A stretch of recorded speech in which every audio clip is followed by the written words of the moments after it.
Will the gentleman suspend? We're going to try to fix the mic real quick. I'm sorry, I was supposed to wait for them to do reset. Okay, gentleman is recognized.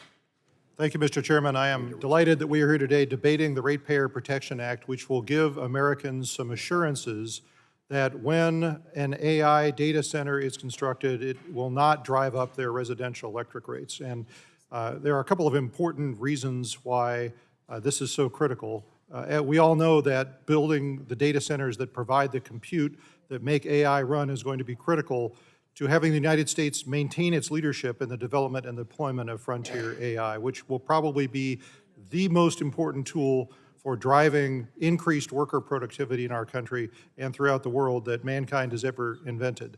But it's also important because we have a public perception problem, and our geopolitical adversaries, such as China and Russia, are investing vast sums of money in trying to influence public opinion against data centers. And if anyone here on the panel has doubts about that, I urge you to go to a SCIF, get a classified briefing on this. It's very eye-opening.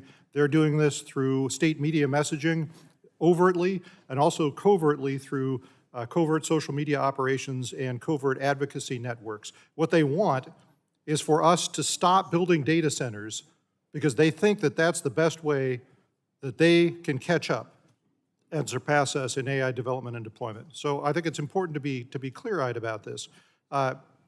It's also important that we explain the truth to our constituents. And the truth is, if you are a hyperscaler right now looking to invest $1 to $10 billion in a new data center, the number one thing you're worried about is where your power is coming from. And so what you want to do is you want on-site generation that's behind the meter that you control. And if you can't get that, you want a local provider to build new generation and dedicate it to you. And either one of those things, you want to pay for that so to make sure that you have access to 100% reliable baseload energy. In either of those scenarios, if you're bringing generation with you, you're going to size that generation to 100% of the maximum that you will ever use.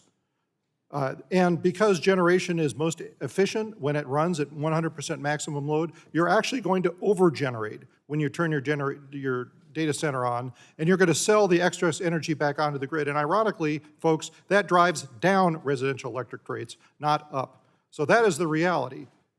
And so I'm very glad that we are here debating a bill that's going to make it clear to the American public that their rates are not going to go up as a result of data centers. But we need to do more to try and evangelize this, because we've got states like New York who this week imposed a one-year ban, moratorium on the construction of new data centers in the state.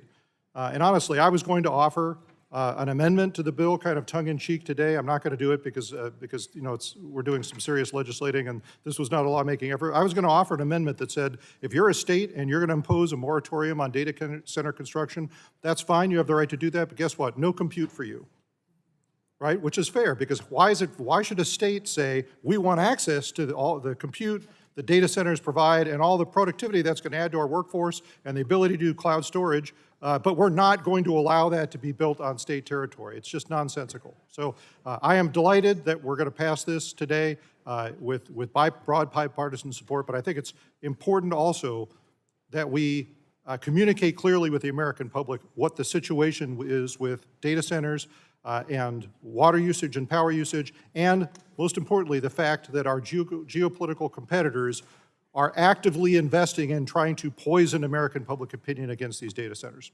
With that, Mr. Chairman, I yield back. Thank you. The gentleman yields back. Is there any further discussion on the bill? The gentlelady from New York is recognized for 5 minutes to speak on the bill.